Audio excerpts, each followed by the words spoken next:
नमस्कार, ये आकाशवाणी है। अभी आप पूजा तमांग से समाचार सुनेंगे।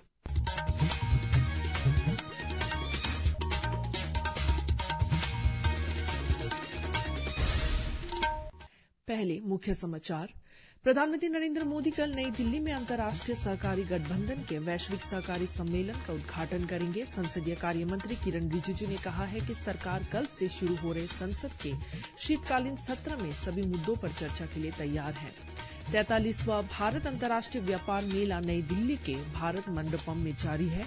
अमेरिका के निर्वाचित राष्ट्रपति डोनाल्ड ट्रंप ने ब्रूक रोलिंस को कृषि मंत्री के रूप में नियुक्त किया है। 55वां भारतीय अंतर्राष्ट्रीय फिल्म महोत्सव में क्रिएटिव माइंड्स ऑफ टुमारो के परिणाम आज घोषित किए गए। मौसम विभाग ने अगले 3 दिनों के दौरान तटीय तमिलनाडु, पुडुचेरी और कराईकल में मूसलाधार बारिश होने का अनुमान लगाया है।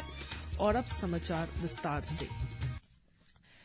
प्रधानमंत्री ने बिना राजनीतिक पृष्ठभूमि वाले परिवारों के युवाओं से राजनीति में शामिल होने का आग्रह किया है। आकाशवाणी से मन की बात कार्यक्रम के 116वें संस्करण में आज श्री मोदी ने कहा कि ऐसे 1 लाख युवाओं को राजनीति से जोड़ने के लिए देश में कई विशेष अभियान चलाए जाएंगे।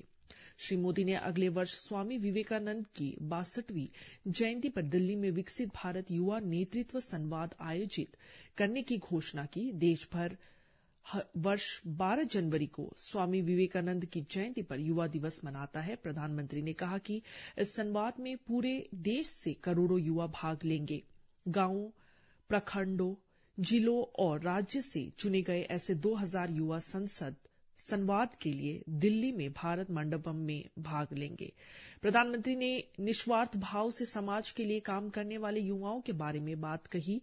उन्होंने डिजिटल जीवन प्रमाण पत्र के मामले में वृद्धजनों की सहायता करने वाले लखनऊ के वीरेंद्र की प्रशंसा की। नियमानुसार सभी पेंशन भोगियों को साल में 1 बार जीवन प्रमाण पत्र जमा कराना होता है। वर्ष 2014 तक बुजुर्गों को स्वयं बैंक जाकर इसे जमा करना पड़ता था। श्री मोदी ने कहा कि डिजिटल जीवन प्रमाण पत्र ने वृद्धजनों के लिए बड़ी सुविधा प्रदान की है। उन्होंने कहा कि ऐसे प्रयासों से डिजिटल जीवन प्रमाण पत्र पाने वालों की संख्या 80 लाख से अधिक हो गई है। इनमें 2 लाख से अधिक बुजुर्गों की उम्र 80 वर्ष से ज्यादा है। प्रधानमंत्री ने कहा कि दुनिया भर के दर्जनों देशों में लाखों भारतीय हैं जिनके पूर्वजों की अपनी अपनी कहानियां हैं। उन्होंने लोगों से ऐसी कहानियों की तलाश करने का आग्रह किया। श्री मोदी ने लोगों से इन कहानियों को नमो ऐप या mygov.in पर साझा करने का आग्रह किया।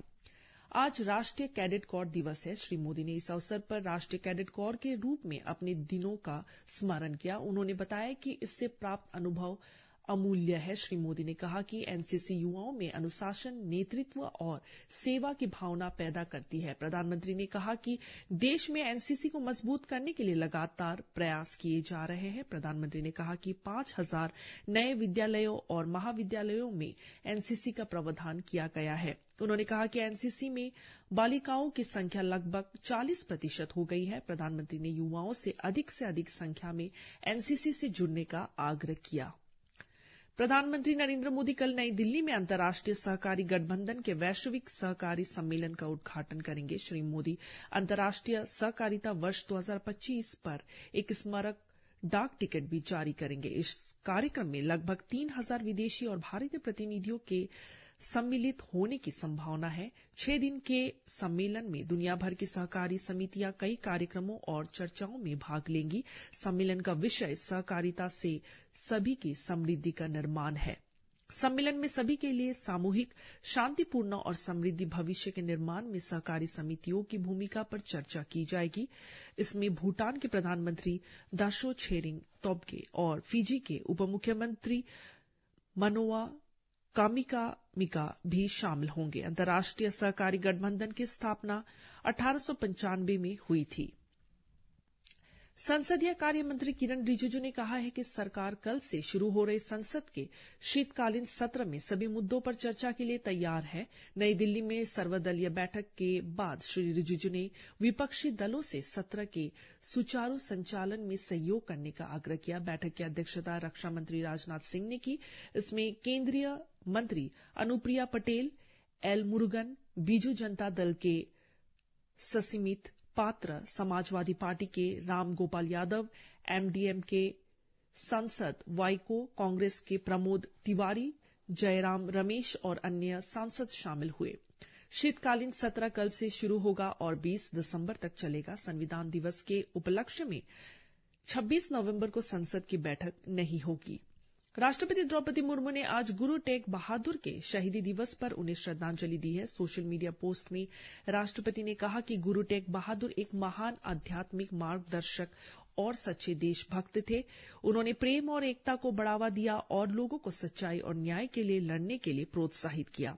राष्ट्रपति ने सभी देशवासियों, खासकर युवाओं से गुरु टेग बहादुर की शिक्षाओं को अपनाने और उनके महान आदर्शों का पालन करने को कहा।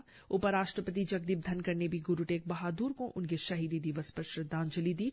एक सोशल मीडिया पोस्ट में उन्होंने कहा कि गुरु टेग बहादुर साहस और निस्वार्थ बलिदान का एक उज्जवल प्रतीक है। श्री धनखड़ ने मानवीय गरिमा को बनाए रखने और भाईचारे की भावना को बढ़ावा देने में गुरु टेग बहादुर के सर्वोच्च बलिदान का स्मरण किया। 43वां भारत अंतर्राष्ट्रीय व्यापार मेला नई दिल्ली के भारत मंडपम में जारी है। 27 नवंबर तक चलने वाला यह मेला सूक्ष्म, लघु और मध्यम उद्यमों, गैर सरकारी संगठनों, शिल्पकारों और स्वयं सहायता समूहों के लिए अपने उत्पादों और सेवाओं को प्रदर्शित करने का एक प्रमुख मंच है। सरकार कल नई दिल्ली में एक राष्ट्रीय अभियान अब कोई बहाना नहीं की शुरुआत करेगी। इस अभियान में जनता, सरकार और प्रमुख हितधारकों से महिलाओं के खिलाफ हिंसा को समाप्त करने के लिए आवश्यक कदम उठाने का आह्वान किया जाएगा। यह महिला और बाल विकास मंत्रालय और ग्रामीण विकास मंत्रालय का एक साझा प्रयास है। इस दौरान अब कोई बहाना नहीं शीर्षक से एक फिल्म भी प्रदर्शित की जाएगी। 55वें भारतीय अंतर्राष्ट्रीय फिल्म महोत्सव में क्रिएटिव माइंड्स ऑफ टुमारो के परिणाम आज घोषित किए गए। टीम ग्रीन की फिल्म गुल्लू से सर्वश्रेष्ठ फिल्म का पुरस्कार जीता। इसके लिए टीम ग्रीन को 5 लाख रुपए का नकद पुरस्कार दिया गया। इस फिल्म के पुष्पेंद्र कुमार ने सर्वश्रेष्ठ अभिनेता का पुरस्कार जीता। लव फिल्म सब्सक्रिप्शन फिल्म के लिए विशाखा नायक को सर्वश्रेष्ठ अभिनेत्री का पुरस्कार मिला। आकाशवाणी से बातचीत में पुष्पेंद्र ने क्रिएटिव माइंड्स ऑफ टुमारो को एक अभूतपूर्व अनुभव बताया। उन्होंने युवा फिल्म निर्माताओं को लघु फिल्मों को समय पर पूरा करने में सहयोग के लिए अंतर्राष्ट्रीय फिल्म महोत्सव का आभार व्यक्त किया। प्रतियोगिता के लिए चुने गए 100 युवा प्रतिभागियों के एक समूह को 20-20 सदस्यों की 5 टीमों में विभाजित किया गया था। उन्हें 48 घंटों के भीतर एक लघु फिल्म बनाने का काम सौंपा गया था। इस पहल का मुख्य उद्देश्य फिल्म निर्माण के क्षेत्र में युवा प्रतिभाओं को प्रोत्साहित करना है। अमेरिका के निर्वाचित राष्ट्रपति डोनाल्ड ट्रंप ने ब्रूक रोलिंस को कृषि मंत्री के रूप में नियुक्त किया है। सुश्री रोलिंस गैर सरकारी संगठन अमेरिका फर्स्ट पॉलिसी इंस्टीट्यूट की मुख्य कार्यकारी अधिकारी है। इस नियुक्ति के साथ ही निर्वाचित राष्ट्रपति डोनाल्ड ट्रंप की कैबिनेट धीरे धीरे आकर ले रही है। इसमें टेलीविजन से जुड़ी हस्तियां, गवर्नर, अमेरिकी सीनेट में सहयोगी और उनके साथ पहले कार्यकाल में काम कर चुके सहयोगी शामिल हैं। सुश्री रोलिंस को कृषि मंत्री बनाने के साथ ही श्री ट्रंप कैबिनेट में महत्वपूर्ण पदों पर नियुक्त कर चुके हैं। हालांकि अभी तक लघु उद्योग, प्रशासन और विज्ञान और प्रौद्योगिकी कार्यालय के प्रमुखों की घोषणा नहीं की गई है। मौसम विभाग ने अगले 3 दिनों के दौरान तटीय तमिलनाडु, पुडुचेरी और कराईकल में मूसलाधार बारिश होने का अनुमान लगाया है। केरल, माहे, दक्षिण तटीय आंध्र प्रदेश और यनम में भी कुछ स्थानों पर भारी बारिश होने की संभावना है। मौसम विभाग ने सप्ताह के दौरान दक्षिण तटीय आंध्र प्रदेश, अंडमान और निकोबार द्वीप समूह, पश्चिम बंगाल, उड़ीसा, नागालैंड, मणिपुर, मिजोरम और त्रिपुरा में कुछ स्थानों पर हल्की से मध्यम बारिश होने का अनुमान लगाया है। मौसम विभाग ने पूर्वानुमान लगाया है कि इस सप्ताह के दौरान पंजाब, हरियाणा, हिमाचल प्रदेश और उत्तर प्रदेश के अलग अलग इलाकों में सुबह के समय घना कोहरा छाये रहने की संभावना है। राष्ट्रीय उपभोक्ता हेल्पलाइन ने शिकायत समाधान में तेजी लाने के लिए अपने कन्वर्जेंस कार्यक्रम के तहत 1000 से अधिक कंपनियों के साथ भागीदारी की है। इसी के साथ ये समाचार बुलेटिन समाप्त हुआ। नमस्कार।